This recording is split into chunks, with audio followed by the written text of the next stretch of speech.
Hello students, आज हम 12th की दूसरी यूनिट विलियन, जिसको सॉल्यूशन, जो विलियन है ये दो पार्ट से मिलकर बना होता है, दो भागों से मिलकर बना होता है। एक कहलाता है विलेय और दूसरा कहलाता है विलायक। विलेय धन विलायक बराबर विलियन। Solute plus solvent is equal to solution. विलेय धन विलायक बराबर विलियन। तो जब हम, जैसे हमने शक्कर ली, ये हो गया विलेय, 10 ग्राम शक्कर ली, इसे हमने 500 ग्राम जल में घोल दिया, तो जो बना वो बना विलियन। इसमें जो चीज ज्यादा होती है उसे विलायक कहते हैं और जिसकी मात्रा कम होती है उसे विलेय कहते हैं।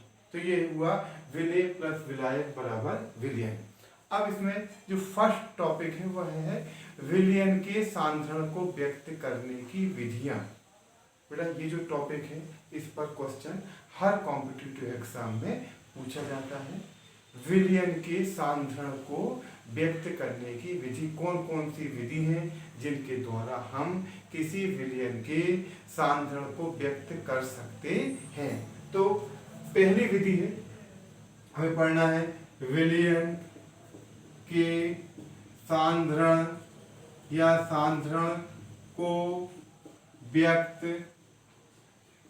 करने की विधियां।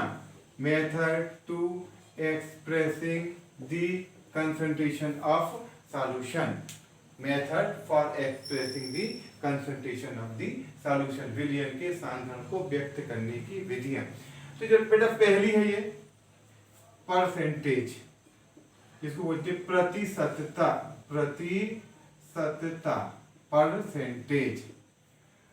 तो अब जो परसेंटेज है, हमने कहा हमारे 10th बोर्ड में 85% है, अभी 10th का रिजल्ट आया है, या 10th में 9। तो परसेंटेज का मतलब होता है कि जितने आए हैं marks upon total marks into 100, मतलब प्रति 100, प्रतिशत, प्रति 100 पर 100, ये कहलाता है परसेंटेज। तो परसेंटेज जो है वह दो प्रकार से इसको हम व्यक्त करते हैं। पहला कहलाता है भारानुसार। पहला कहलाता है भारानुसार परसेंटेज, भारानुसार प्रतिशत। पहला कहलाएगा भारानुसार प्रतिशत। जैसे हमने 10 ग्राम शक्कर को 90 ग्राम जल में घोला। 10 ग्राम शक्कर को हमने 90 ग्राम जल में घोला, तो ये दोनों चीज क्या है, बाई वेट ली है, भार के अनुसार ली है। तो इस सॉल्यूशन का निकलेगा भारानुसार प्रतिशत। तो जो अब देखो भारानुसार प्रतिशत जो है वह बराबर क्या होगा कि भारानुसार विलियन के 100 भागों में, भारानुसार विलियन के 100 भागों में विलेय के भागों की संख्या।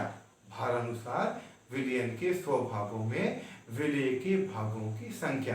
ग्राम में कैलकुलेट करेंगे तो होगा भारानुसार विलियन के 100 ग्राम में विलेय के ग्रामों की संख्या। किलोग्राम में करेंगे तो लिखेंगे विलियन के 100 किलोग्राम में विलेय के किलोग्रामों की संख्या। अब देखो बेटा इसमें जो, अब मैं तुमको एक चीज बताता हूं, कभी भी जब जितने सूत्र बता रहा हूं इसमें ए जो है वो विलेय हम हमेशा लेंगे विलायक के लिए, बी जो होगा वो लेंगे विलेय के लिए, मतलब जो सब स्क्रिप्ट लगाएंगे वो ए सब स्क्रिप्ट विलायक के लिए रहेगी, बी सब स्क्रिप्ट विलेय के लिए रहेगी। डब्लू ये कहलाएगा भार, जैसे हम कहेंगे डब्लू ए तो कहलाएगा विलायक का भार, डब्लू बी तो ये कहलाएगा विलेय का भार। फिर बेटा वी ये होगा आयतन, ये होगा आयतन। जब हम कहेंगे VA तो ये कहलाएगा विलायक का आयतन। जब हम कहेंगे VB तो ये होगा विलेय का आयतन। फिर M जो है वह है आणविक द्रव्यमान। आणविक द्रव्यमान जिसको हम कहेंगे आणविक द्रव्यमान या अणुभार। MA तो कहेंगे विलायक का अणुभार। फिर MB मतलब विलेय का अणुभार। अब इसमें M 11th क्लास में पढ़ चुके हम अणुभार निकालने के लिए। जैसे हमें H2O का अणुभार निकालना है तो H2 दो हाइड्रोजन है तो 2 और धन 16 बराबर 18। तो ये हो गए ये सबस्क्रिप्ट है। अब ये जो मैं जो फार्मूले लिखूंगा ये तुमको जो फार्मूले हैं बेटा वो मैं लिखूंगा तुमको। ये जो फार्मूले हैं ये सीधे लिखूंगा, ये सीधे फार्मूले के रूप में। मतलब WB अपान WA plus WB into 100। WB अपान WA प्लस WB इंटू 100। मतलब खासकर फॉर द बायोलॉजी स्टूडेंट विलेय का भार बटे विलायक का भार धन विलायक का भार धन विलेय का भार। एक्चुअल में ये हो गया विलयन का भार, क्योंकि जब विलेय में विलायक मिलाते हैं तो हमें प्राप्त होता है विलयन। तो ये होगी बेटा परसेंटेज या प्रतिशतता। अब हमने इसका एक न्यूमेरिकल किया कि 90 ग्राम जल में 10 ग्राम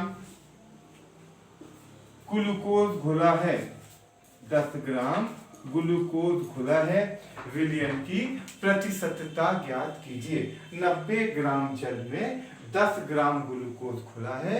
विलयन की प्रतिशतता या परसेंटेज ज्ञात कीजिए। तो देखो बेटा अब WAB ये है विलेय का भार। तो विलेय क्या है इसमें ग्लूकोज। ये कितना है 10 ग्राम। कोई भी गणित करने के लिए हमें ये पता ये होना चाहिए कि इकाई जो है एक ही होना चाहिए। WA जो है वो है A मतलब हुआ विलायक। तो A जो है वो क्या है जल है 90 ग्राम। तो सूत्र के अनुसार WB मतलब 10 बटे WA 90 धन 10 गुणित 100 बराबर 10 बटा 100 गुणित 100 बराबर 100 कैंसिल, ये बना है 10। मतलब जो सॉल्यूशन है वो है 10% प्रतिशत हुई इसकी 10%। मतलब इसमें 10 ग्राम ग्लूकोज है और 90 ग्राम जल है, या 100 ग्राम विलयन में 10 ग्राम ग्लूकोज घुला है। अब मीनिंग समझना। मैंने कहा कि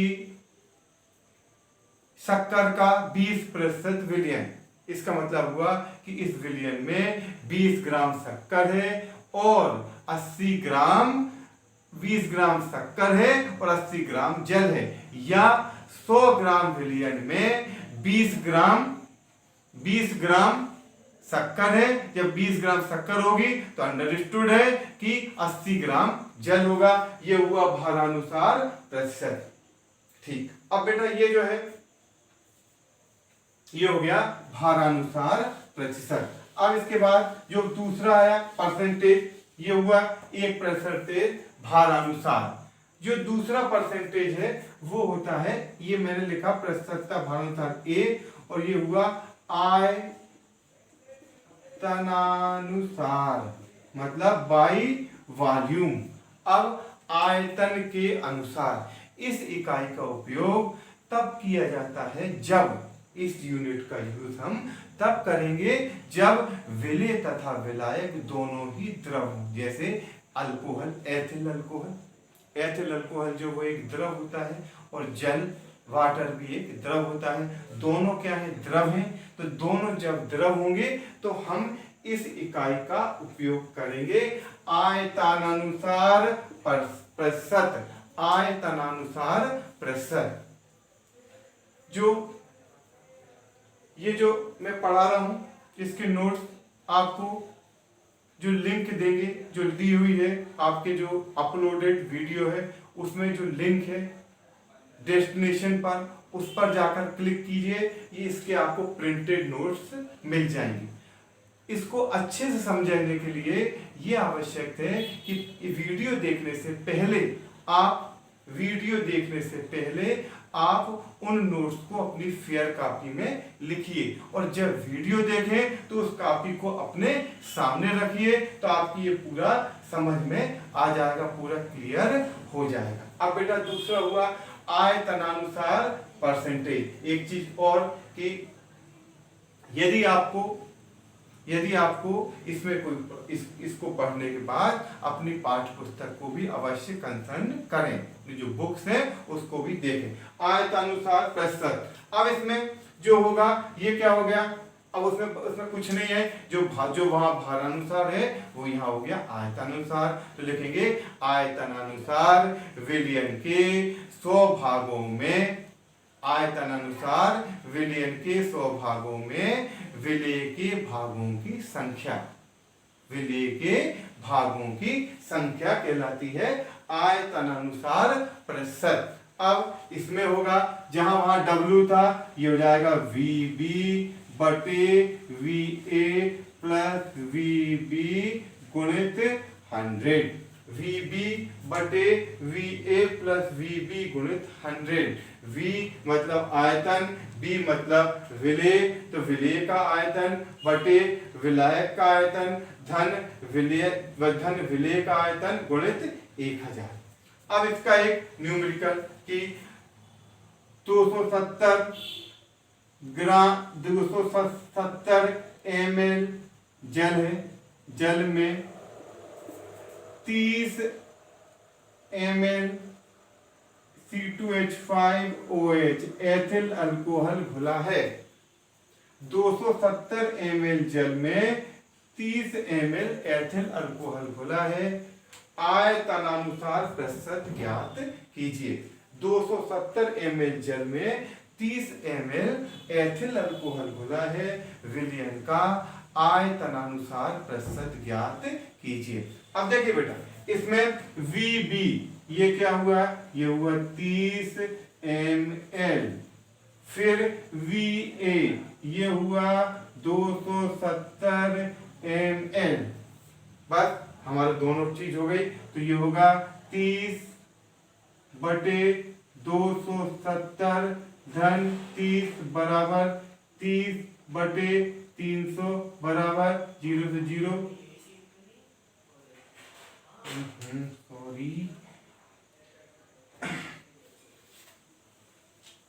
गुणित 100 बराबर 30 बटे 300 गुणित 100 बराबर ये 0 से 0, ये 3 से ये 10 बार, ये 0 से 0, ये हो गया 10। आंसर हो गया 10%। तो ये हुआ आयतनानुसार प्रेशर, विधि उत्तर हुआ 10%। अब इसके बाद जो हमारी ये पहली इकाई हुई, अब इसके बाद जो दूसरी इकाई, जो दूसरी हमारी इकाई है वह है ग्राम प्रति लीटर। दूसरी जो यूनिट है वो है ग्राम पर लीटर, ग्राम प्रति लीटर। ये जो इकाई है इसमें है विलयन के 1 लीटर में उपस्थित विलय के ग्रामों की संख्या, विलयन के 1 लीटर में उपस्थित विलय के ग्रामों की संख्या को ग्राम पर लीटर या ग्राम प्रति लीटर या इसी को कहते हैं शक्ति, इसको कहते हैं शक्ति या स्ट्रेंथ। तो अब बराबर इसमें WB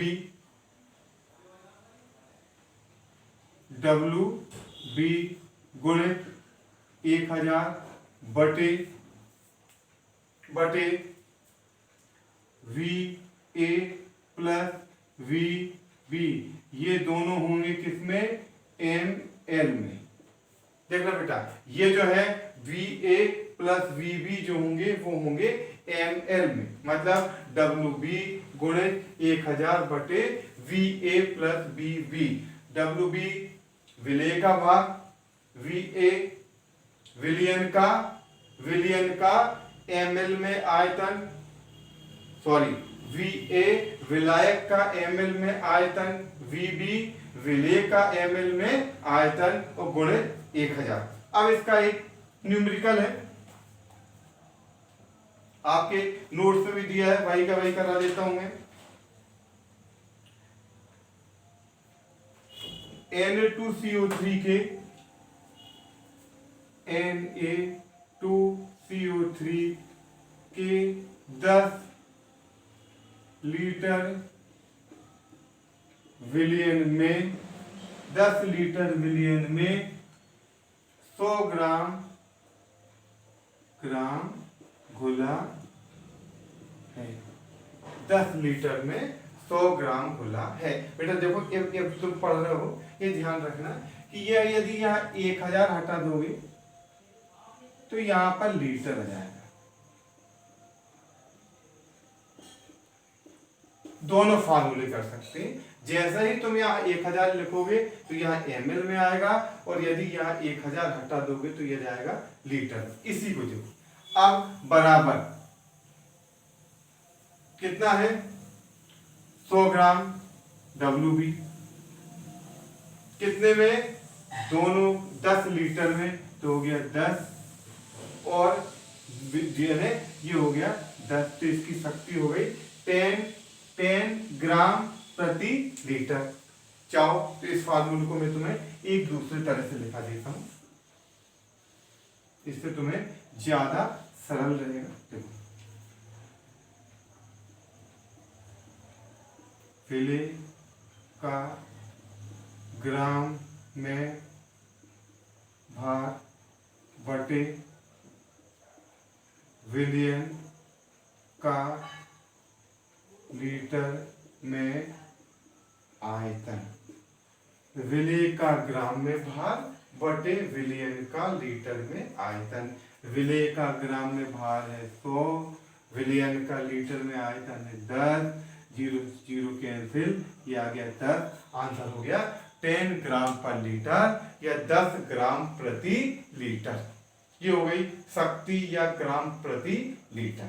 अब इसके बाद जो थर्ड यूनिट है, जो तीसरी इकाई है, वह है, अब देखना ये जो इकाई है इसमें कहीं भी केमिस्ट्री नहीं चालू थी। अब जो अगली इकाई है इसमें जहां से चालू होगा आणविक द्रव्यमान, वहां से चालू होगी हमारी केमिस्ट्री। मोलरता, जिसको कहते हैं मोलेरिटी, कैपिटल M से इसको एक्सप्रेस करते हैं। तो ये हुआ विलियन के 1 लीटर में उपस्थित विलेय के मोलों की संख्या। विलियन के 1 लीटर में उपस्थित विलेय के मोलों की संख्या को मोलरता कहते हैं। विलियन के 1 लीटर में उपस्थित विलेय के मोलों की संख्या को मोलरता कहते हैं। 1 लीटर विलियन में विलेय के जितने मोल घुले हैं उसे मोलरता कहते हैं। मोल मतलब किसी भी पदार्थ के ग्राम बटे उसका अणुभार, ग्राम बटे अणुभार जो कहलाते हैं वो कहलाते हैं मोल।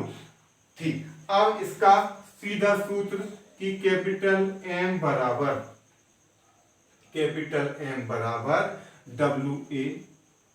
WB बटे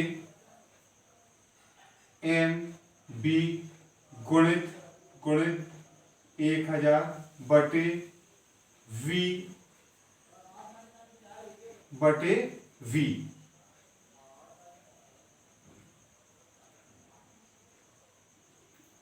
विलियन का ml में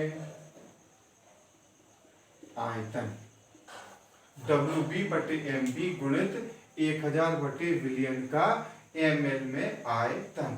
अब देखो क्वेश्चन है इसमें कि 5.85 ग्राम नमक मतलब NaCl को 200 ml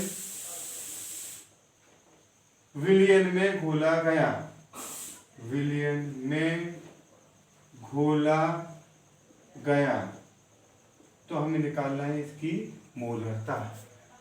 नमक का अनुभार जो होता है वो होता है 58.5।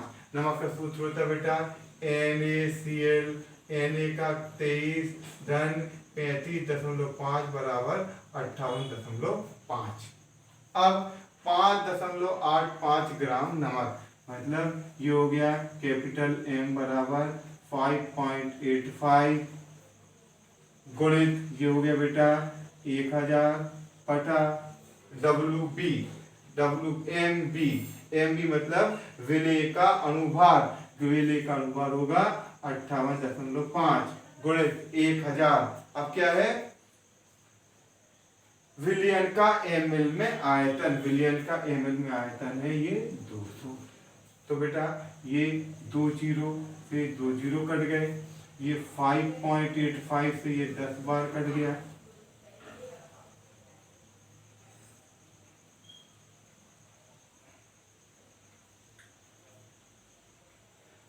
ये 10 से ये 10 कट गए, ये आया 1/2 मतलब 0.5, ये आया 1/2 मतलब आंसर आया 0.5। तो इसकी मोलरता हो गई 0.5। ये 10 से मैं अलग से दूसरे पेन से कर देता हूँ, ये 10 से ये 10 कैंसिल हो गए, ये नीले से अलग से कर दिया, 1/2 मतलब 0.5। तो ये हो गई विलयन के 1 लीटर में उपस्थित विलेय के मोलों की संख्या को हम मोलरता कहते हैं। अब ये जो है ये हुआ पहली इसकी विलयन के सांद्रण को व्यक्त करने की विधियां, वे विधियां जिनके द्वारा हम किसी विलयन की सांद्रता को व्यक्त कर सकते हैं, ये कहलाएगा विलयन के सांद्रण को व्यक्त करने की विधियां। ये जो विधियां हैं ये हुआ, पहली हो गई प्रतिशतता भारानुसार प्रतिशत, दूसरी हो गई आयतनानुसार प्रतिशत, तीसरी हो गई इसमें A और B, तीसरी हो गई ग्राम पर लीटर, ग्राम प्रति लीटर, और चौथी हो गई मोलरता। अब इसके बाद जो